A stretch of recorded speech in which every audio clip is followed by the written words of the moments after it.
Okay, do we have everyone? Yeah. Okay. And this is People of the State of Michigan versus Bedor El-Yassari, docket number 19-220 FC. This is the time set for sentencing. Ms. El-Yassari, the jury found me guilty of conspiracy to commit first-degree premeditated murder and first-degree premeditated murder. Those are each felonies punishable by life with no possibility of parole.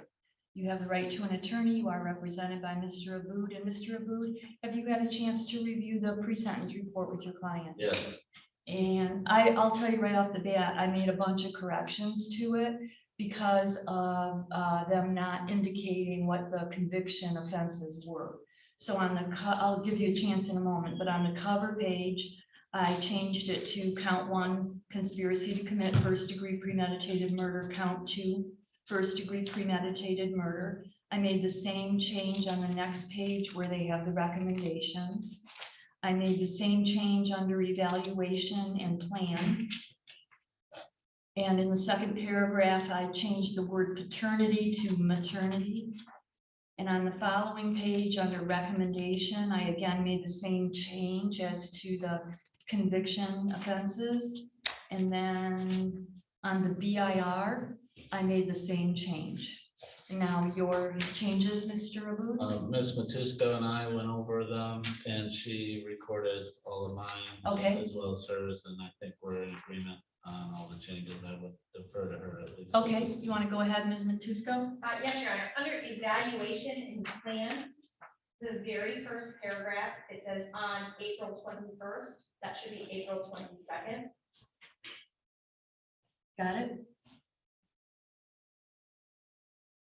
In the second paragraph, standing before Your Honor is Bedor El-Yassari, should be 31-year-old female. Got it? And then, Your Honor, on 1, 2, 3, the fourth paragraph, I don't know how the court wants to address this. The last sentence discusses when Ms. El-Yassari will be released from prison. It reads, she will have many supports when she is released from prison and have many advantages for success. Given that this is a life with no parole, I do not believe that that sentence applies. Right, I crossed it out. That was a carryover from the first report that I received where they didn't know that this was life with no parole.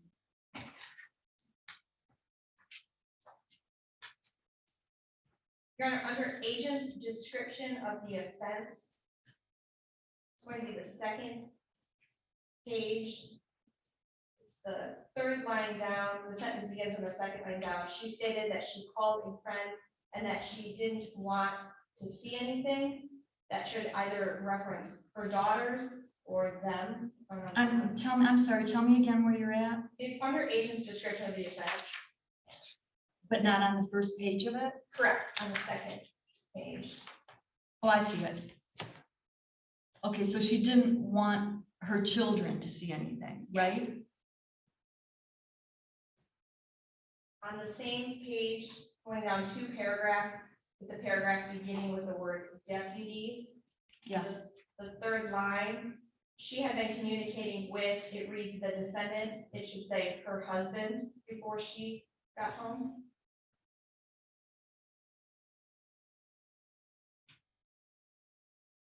got it. Turning to the next page, the second paragraph beginning with on February 6, 2019, the parties have agreed to strike that paragraph as that was not admitted in her trial. About Robert, Correct. the whole thing, Yes. okay? That is stricken. Turning to the next page, the parties have agreed to strike the second line, the sentence beginning with, she had been known to leave her children. through the end of that paragraph. That's stricken. And then the following paragraph, beginning with on February 14th, 2018, through a member replied to her message, and the defendant replied, I should kill him, as that was not admitted at trial. All the way through, I should kill right? Yes, sorry, I should kill right. Reading the last 3 lines in that paragraph. Got it. And then, Your Honor, I have a request to add additional statements to the agent's description of the offense. In reading this, I did not really discuss what Ms. Eliasari did. Have those typed for the court, if that would be easier. It would be easier. I did have give a copy to Mr. And then also that last paragraph, co-defendant Jacob Fisher, I corrected what he was convicted of as well, because they had that wrong also. And you approved of this, Mr. Abud? It's accurate.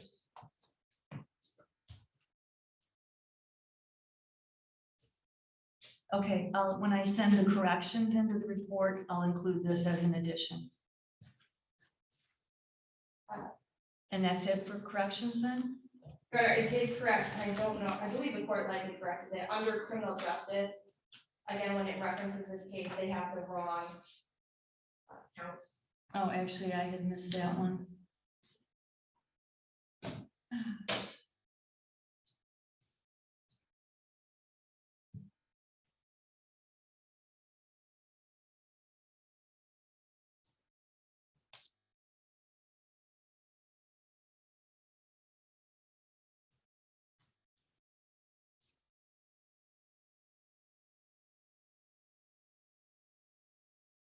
Okay, I added that, or changed it. Thank you, Your Honor. Under Ms. Eliasari's family, the third family member listed, the first name should be F-A-A-O-D. Got it?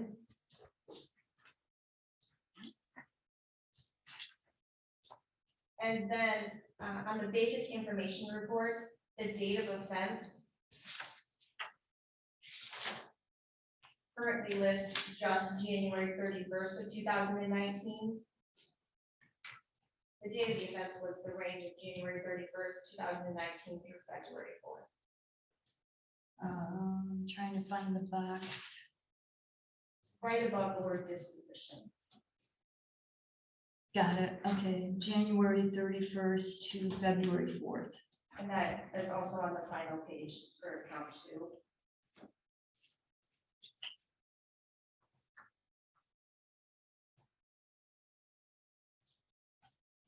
Got it.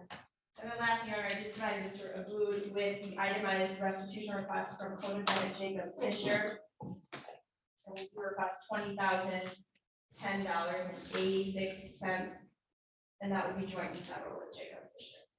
And 86 cents, you said? Yes. Okay.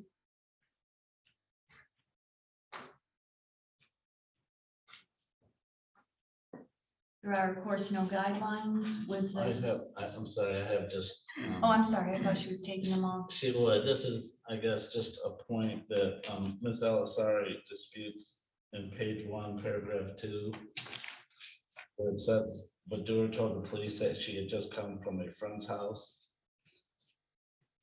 Page 1, paragraph 2. In the description of the offense. Oh, Sorry.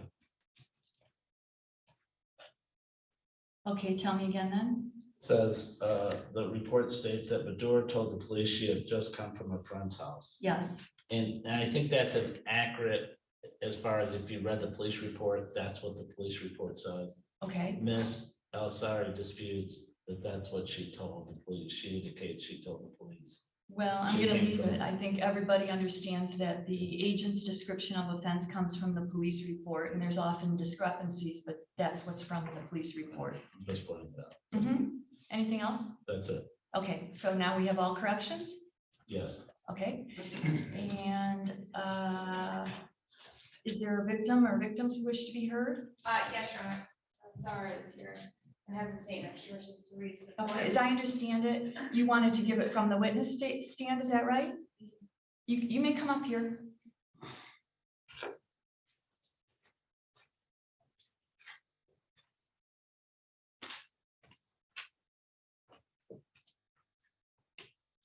Just have a seat. Whenever you feel comfortable, you can go ahead.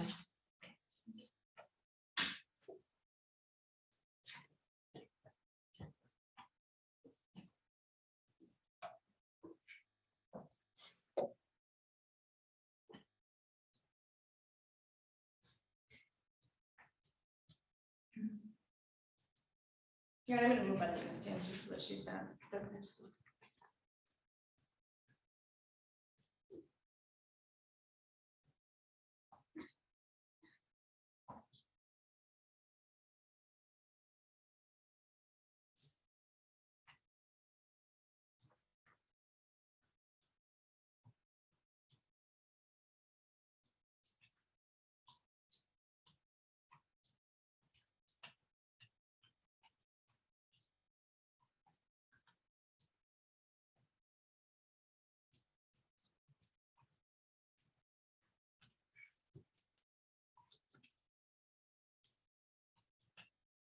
Three years, 4 months, 2 days, 29, 232 hours. I'm waiting for this moment to ask you, Dr. Muhammad Ali Al Muhammad, why? Why you killed Amar? Why you killed my brother? Why you killed him in this brutal way?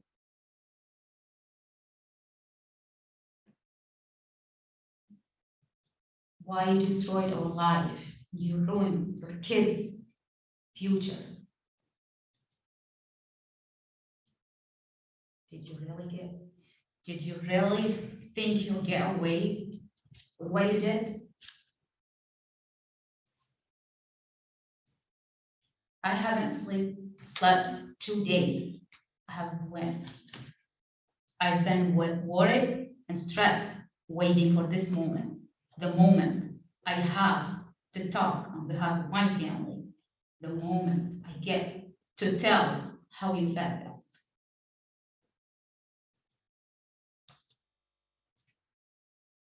Nothing hurt more than watching my family in pain, because I'm losing their beloved one and not being able to help them.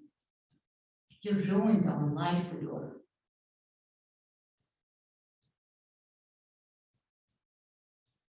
Losing my brother was the worst things that's ever happened in my life. My life will never be same again. February 4th was the most terrible night I have ever lived. I felt like the sun wouldn't rise again. It was a nightmare. I was shocked, devastated, and speechless. How could I tell my parents about what happened? How? It was around 3 a.m. in Iraq. My family was sleeping. In the end, was able to call my little brother to tell him that Amar has been murdered.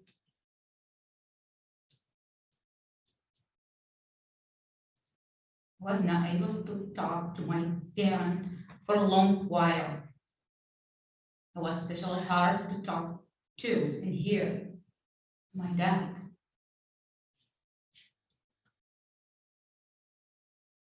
Top person I have ever known. The man who never ever cried in front of anybody. You know that.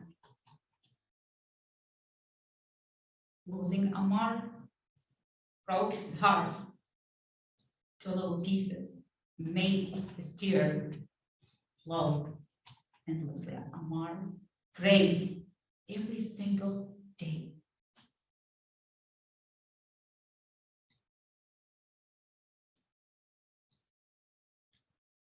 And how we begged my mom, she was refusing to believe that.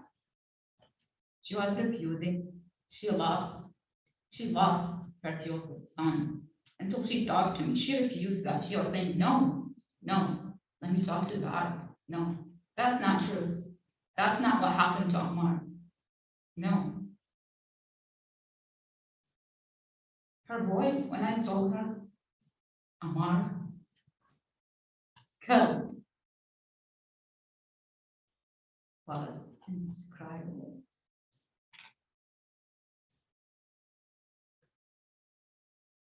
She had them counting every day to hear that you are guilty. To be sure, you will live the same feeling losing the child that she had to endure. And how you broke your children's hearts. You have deprived them of being able to say, Daddy, Daddy. And made them orphans. No mom, no dad, no family. Okay, she was only 4 years old. She was calling everyone, Daddy, Daddy. She didn't know what's going on. Where's her dad? Where's her mom? Fatima understands now that she was hugging her sister, wiping away her tears and saying, don't cry. Our dad in heaven, don't cry. She was hiding her pain, and you know her. You know her. She don't show her emotions or saying she's sad.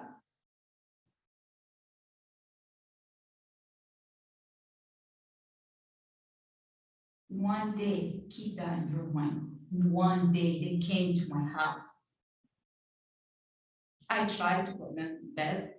They didn't want to sleep. They were crying. Ruqayya was saying, I want a mommy.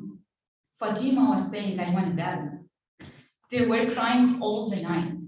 I couldn't help them. What I have to do to make them sleep and calm down them. Ruqayya said, I want to see mom. Where is mom? I gave her your picture. I said, see your mom. See the picture of your mom, not your mom. She hugged the picture. She said, Mommy, Mommy, I miss you. Where are you, Mommy? Mommy will come back. She was counting every day to see you again. She was saying, Mom, come back. Fatima said, no, I don't want a picture. I want a real soul. I wanted my mom. I wanted my dad.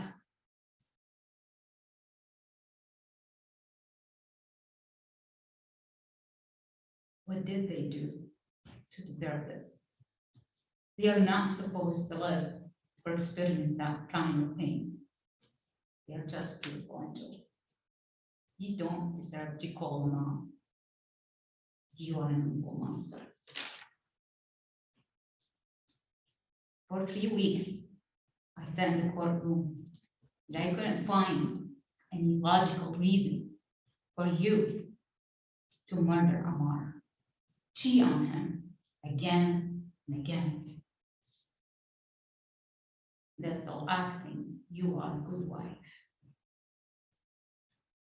He offered you the chance to be free, but you insist on staying with him.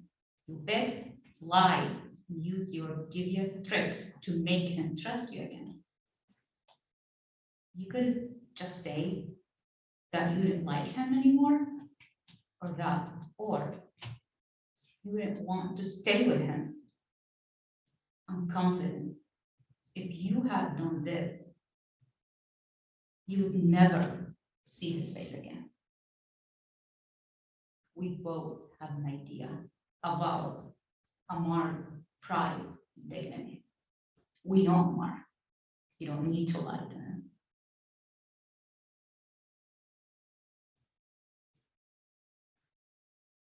I I've heard some people say, question, how he didn't realize that.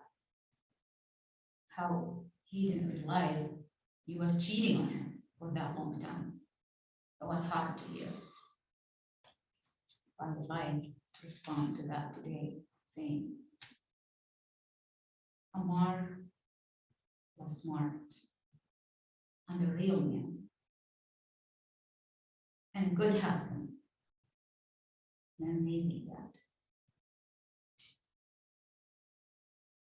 He was caring, kind-hearted person, supportive to everyone in need of help. But all his faults, he loved you. And he trusts you, and he forgave you.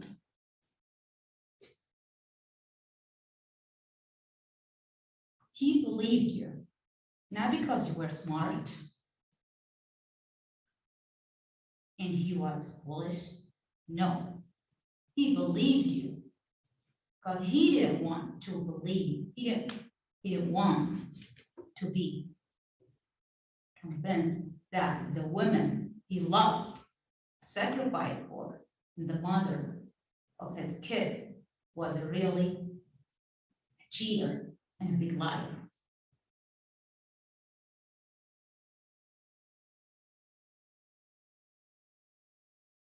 He let his heart to lead him instead of his mind.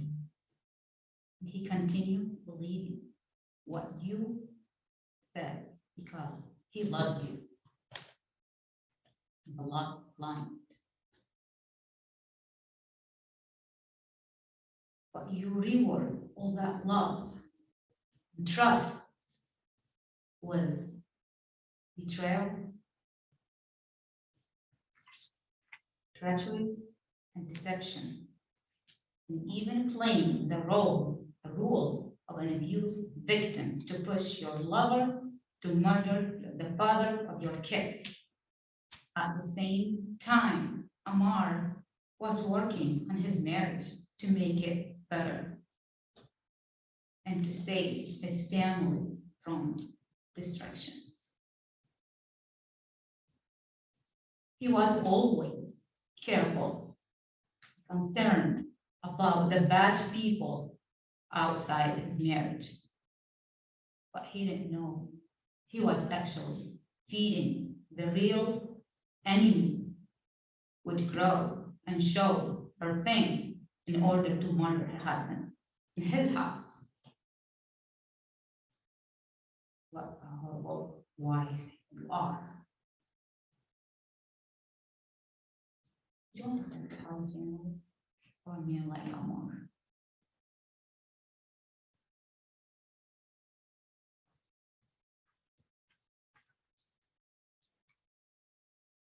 The women with all the devilish features who was sitting in the courtroom, smiling, making eye contact with the victim family, and watching the pictures of her husband after he sustained with 24 sharp wounds in his head, his neck, his face.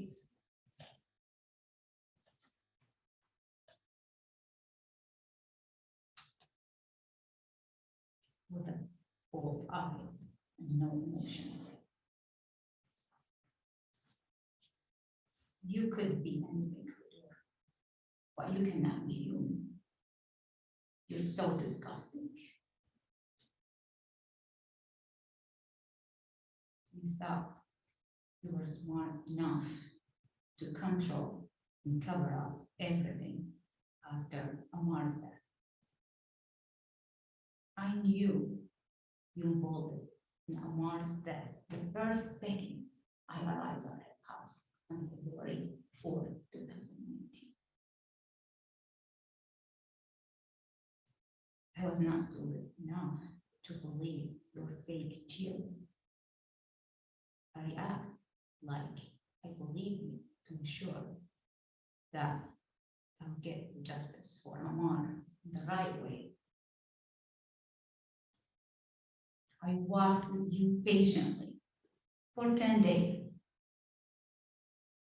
For the hospital procedure, for the death certificate process, for 10 days.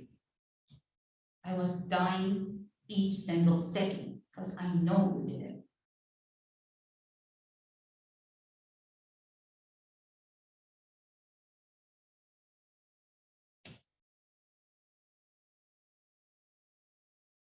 I was just waiting patiently for the moment you would get arrested. I was making sure for that moment.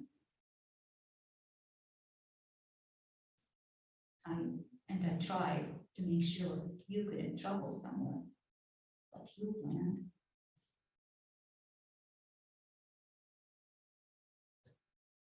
One of the hardest things I have ever had to do was to talk to my enemy who murdered my brother, walking with her, and act like I'm fine.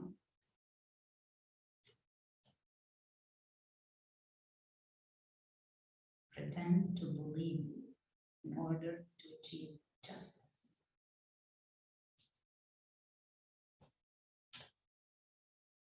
I was watching your fake tears, fake crying, your hatred at a funeral home.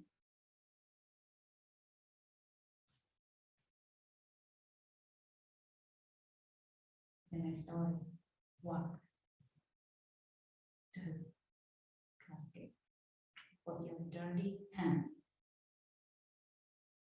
on his head, not his body, his head. At the moment, I saw was going to losing my mind, losing my patience, and I told you to get your hand up and move away from Amar. I knelt down. I placed my hand on his heart. And I swore to his pure soul, I will get justice for you, Amar. Even if it's costing me my life, that I will find out who murdered you. Promise. And I did it, Fedor. You and your partner are in the same, in the perfect place now. You really went too far again when you were driving and you made that sound for 2 or 3 seconds with such a joy and happiness while you knew your husband were dying. You made that sound for 2, 3 seconds. You were happy.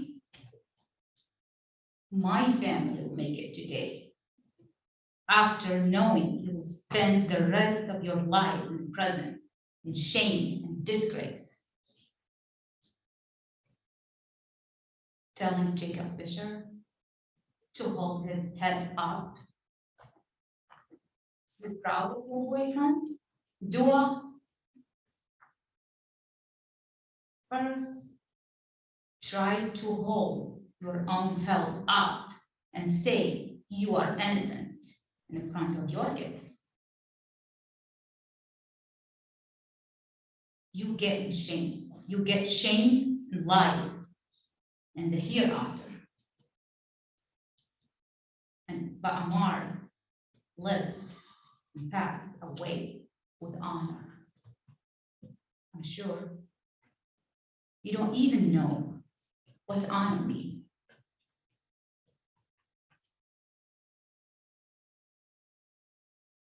Whoever has reason to be vile cannot be free one day.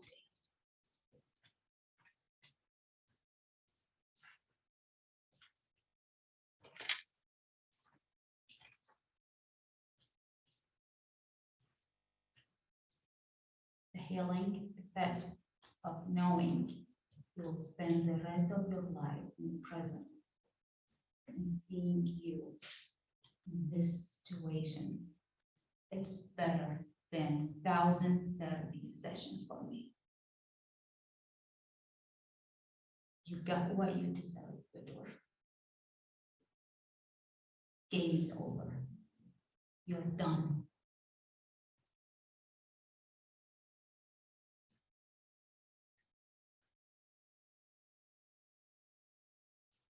Finally, on behalf of my family, I would like to thank you, Anna, for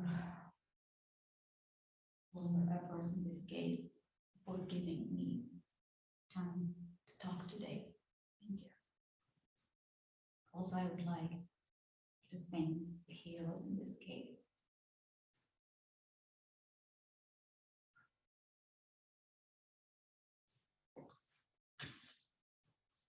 I'm so thankful to them from the bottom of my heart. It's about what felt. Thank you for the amazing assistance, Nicole. Thank you so much. Thank you for this. I couldn't do this without your help. Your help and support made me feel like I was not alone here at all. I would like to say thank you to Detective Shai for all his support. I would like to say thank you, Detective Lowe, for all his patience with me. Thank you, Detective Kramer, for reminding me to trust the process until I get to this place now. Thank you, Detective Ward, for his help, keeping his eyes on everything in this case. Thank you to the lawyer friend, Mary, for her help and support to me. Thank you to the jury, the witnesses, and everyone else who helped to make the case a success.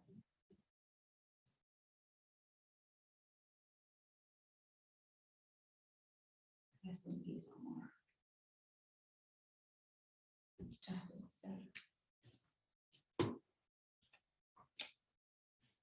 Thank you. Thank you.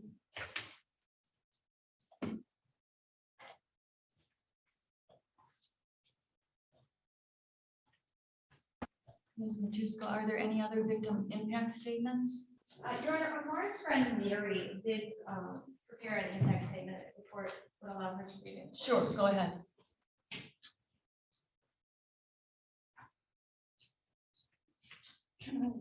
You can come up here if you want, or you can stand at the podium, either one's fine.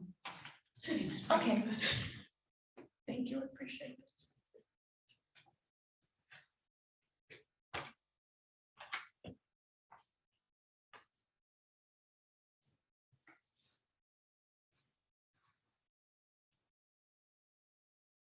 The door, writing and hearing and saying your name truly makes me cringe.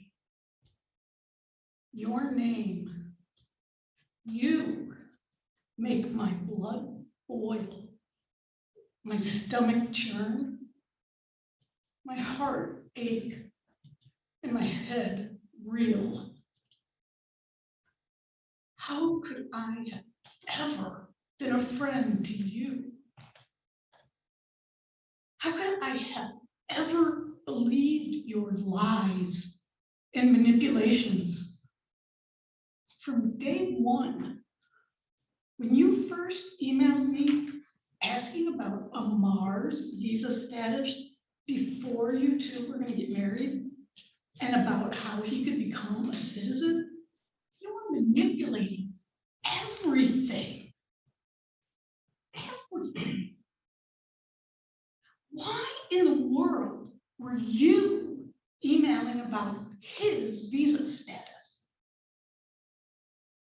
Of course, looking back, I can see that it was all so you could begin the manipulation of your future husband and his entire world. When I worked as a Mars International Student Advisor, I learned what an amazing and kind man he was. I knew him from the very beginning when he first arrived in this country. He was so excited for his new adventure. I can still see him standing in my office that day.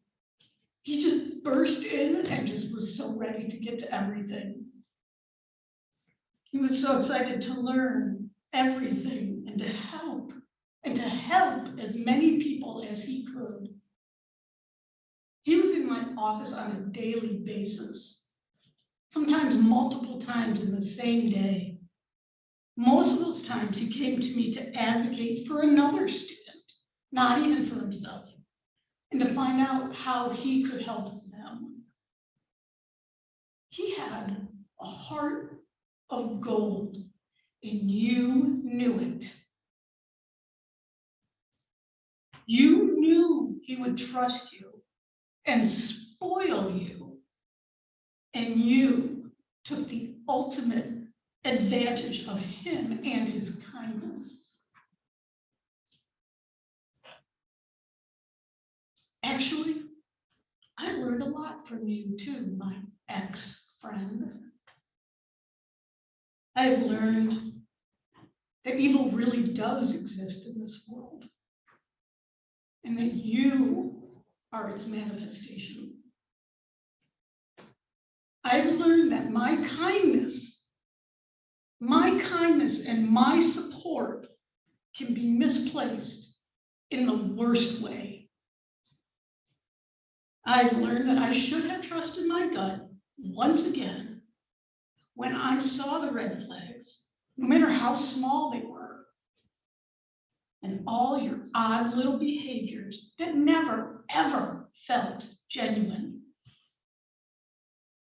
You tried to turn me against Zara and against my friends at work.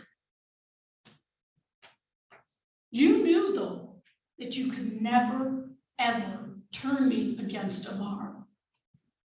You knew that I knew him well, and that I could and would never, ever believe any bad thing that you could possibly imagine about him. At least you got that right. And then, when you started working in the same office as me, our mutual connection to that sweet Amar helped us become friends quickly. And I, very mistakenly, thought that if Amar married you, that you were probably a good and trustworthy person. We were all so very wrong. You are the incarnation of evil and manipulation. You have an insatiable hunger for power and control. The feeling of power and control that apparently comes with hurting, torturing, and destroying others. I wouldn't know that feeling. And neither would Amar or Zara. I knew my gut was, oh, so right about you when I went to visit you in jail 2 days after you were arrested. Here I was, thinking I was going to go visit and support my friend who had just lost her husband to a brutal murder and now was being accused of playing a part in that murder. Like always, I rushed to help a friend in need. And the first thing you said to me was, "What are you doing here?" That was shocking enough. Then, as you spoke more, I began to realize what a cold, heartless, and wicked being you really are. I even told you about this day. Today, I told you what would happen. I told you how you would lose everything. Your friends, your job, your home, and your world. And you just kept saying, "That's fine, that's fine, that's fine." I was flabbergasted to the point that I finally blurted out, "Who are you?" You had no answer. And you have no answer now.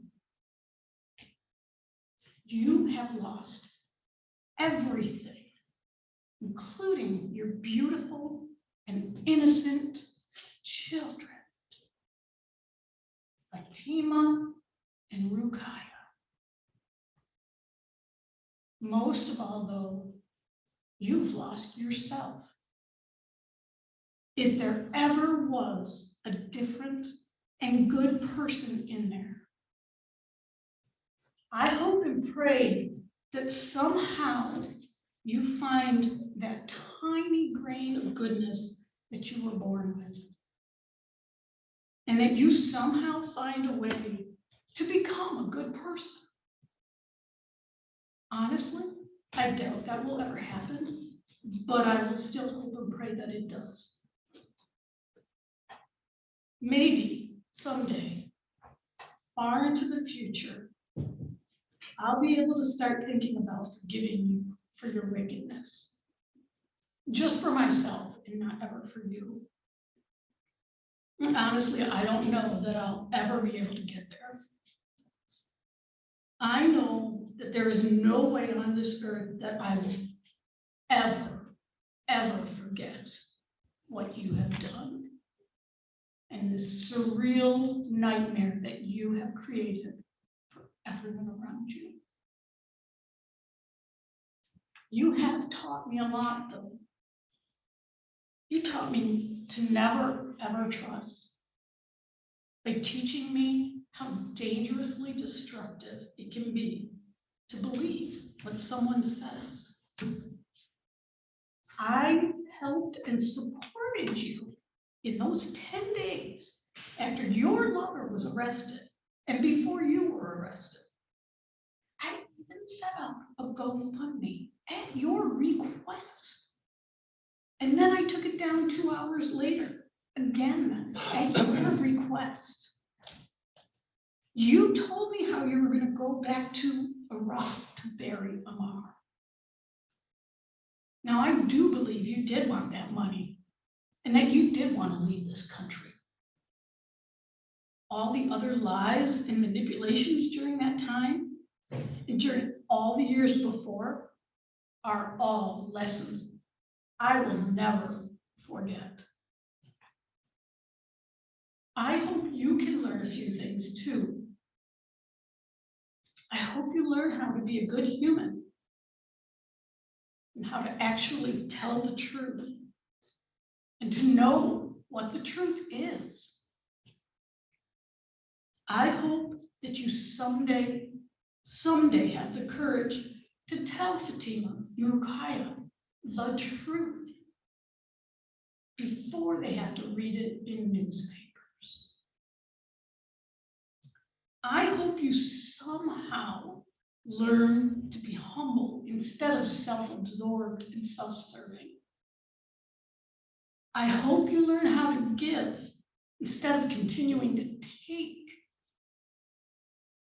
Bador, don't waste the rest of your life just because you've ruined the first 31 years of it. You can try to undo some of the massive amounts of harm that you've caused, by learning to give to your prison community and to others. You can start by giving your children the gift of a life without your family. How can they possibly ever know the meaning of the word truth if they continue living with your sister? It's just not possible. Let them be free of the lies and let them someday be free of you. You've already robbed them of their father, their innocence, their youth, their happiness, their family, and their ability to trust. It is time to start thinking of someone other than yourself.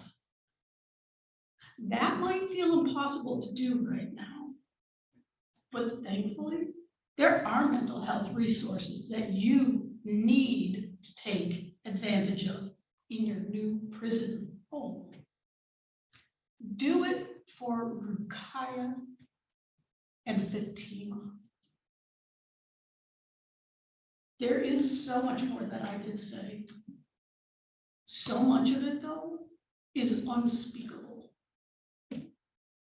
I'm not even able to put into words some of the harm that you've inflicted on me. I'm learning. I'm learning every day to forget you and forget your wickedness. I'm also so very glad that though you welcomed me into your life, that I never welcomed you into mine. I do want to thank you, though, for the gift of my new sister, Zara. What you have done is bring Zara and me so close together that we can never, ever be separated. Our connection and love for Amar has united us in a way that you could never, ever understand.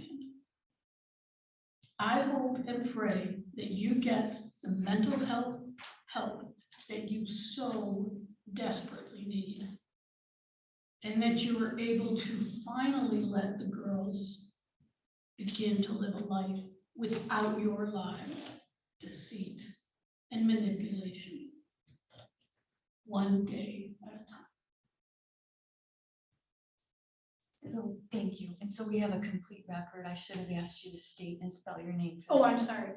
Mary Jevia Portis, and Spell your last name, please. GEBBIA-PORTIC. Thank you. Thank you so much.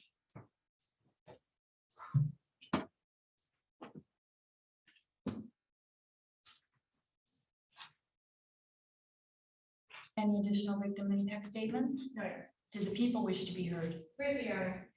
Judge, this court has heard all the testimony at trial, and now these two victim impact statements.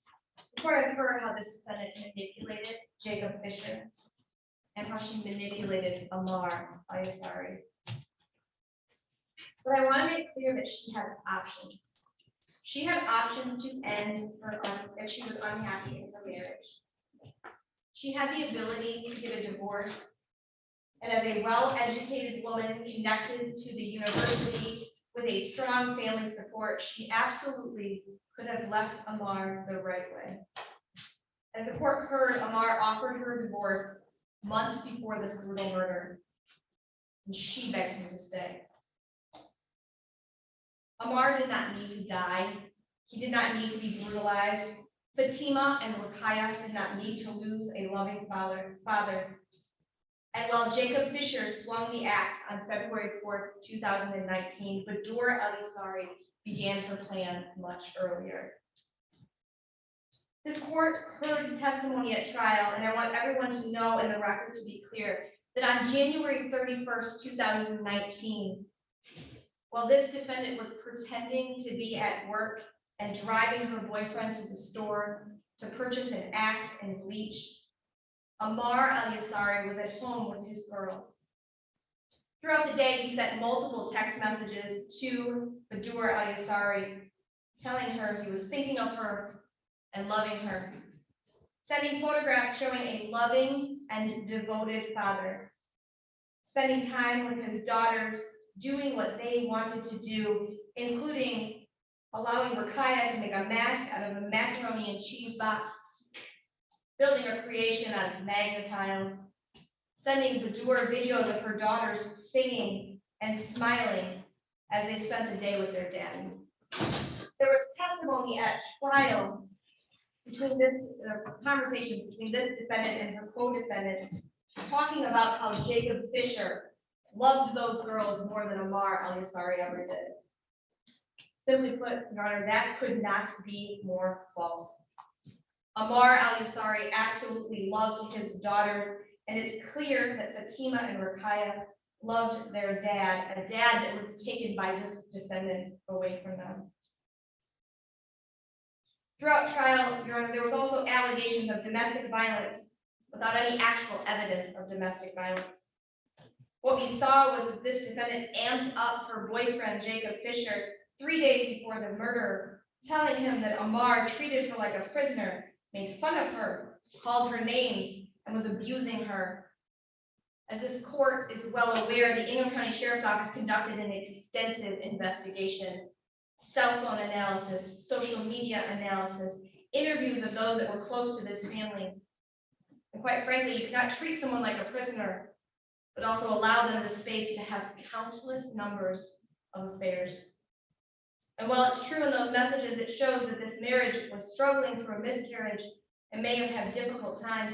Each and every time, Badur Al-Yassari begged Amar not to leave her. In the weeks leading up to this brutal murder, as she prepared her plan, she frequently initiated conversations about loving Amar, thanking him for being patient with her, intimate with her.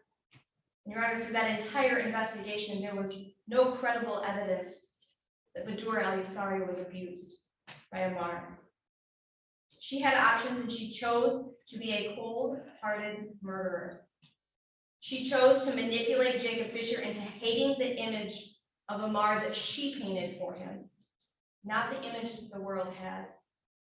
As we just heard from Mary, she describes Amar as someone she was close to, as an amazing man, excited for a new adventure, excited to help and learn about life here and to help as many people as he could. He was a man with a heart of gold. But yet on the day that Amar was murdered, in the morning hours, this defendant welcomed Jacob Fisher into her home, shared morning kisses while Amar and her children slept upstairs. And later she chose to let Jacob Fisher into her home and allowed him to wait in ambush her unsuspecting husband. Your Honor, up until today, Badur Al-Yassari has not shown 1 ounce of remorse. She has not shown 1 ounce of remorse for killing someone's son, Zara's brother, Mary's friend, MSU-FCU's co-workers, but more importantly, the father of her 2 children. Today in the courtroom, we have members from the Ingham County Sheriff's Office, Zara, Mary, advocates, jurors, and other members supporting Amar. Amar is also supported by a large community back home that has helped and struggled through this process. Badur Al-Yassari was convicted of premeditated murder. And in the state of Michigan, the only sentence allowed is life without parole. Well, Your Honor, that's the only sentence allowed under the law. That is the exact sentence that this defendant deserves for her role in the brutal death of Amar Al-Yassari. Thank you. Mr. Aboud, if you and your client would approach the podium, please.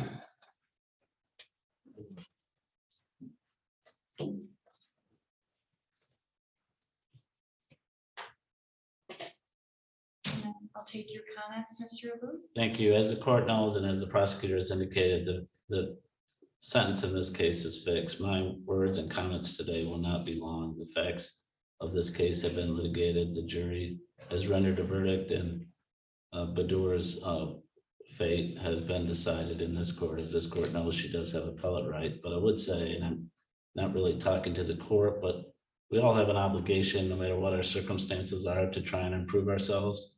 And despite the fact that your fate will be determined by the court shortly, you still have a opportunity to improve your life and improve yourself, and I encourage you to take advantage of that.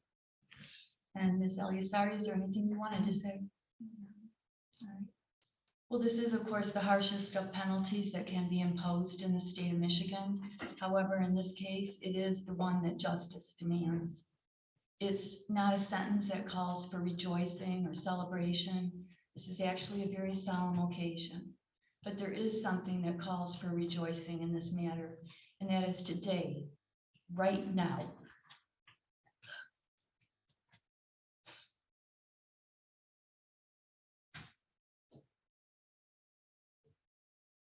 Justice is finally being done for Amar Eliasari, a good husband,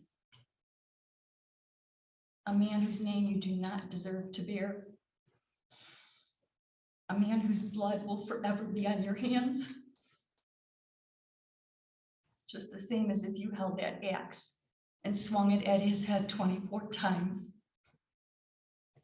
It is the sentence of this court that you must pay $130 to the Crime Victims Fund, $136 in state costs, $20,010.86 joint and several restitution with Jacob Fisher to,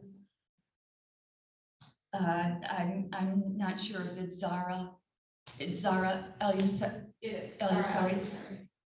Cost in the amount of $500 based on the State Court Administrative Office calculated average cost for criminal case in Ingham County. And on count one, you are sentenced to the Michigan Department of Corrections for a sentence of life with no possibility of parole. You receive credit for 1,209 days served. On count two, you are sentenced to the Michigan Department of Corrections for a sentence of life with no possibility of parole. Credit for 1,209 days served. Those are concurrent sentences. You have the right to appeal your sentence and your conviction. You are entitled to an attorney at public expense. If you're making a request for one, you have to make it within 42 days of today's date. There is a form that Mr. Aboud's going to pass on to you right there that tells you how to do that and gets that process started. You should just know the 42 days starts from today's date. You are remanded to the custody of the sheriff and the Michigan Department of Corrections. The record should reflect that I've handed in the appellate document.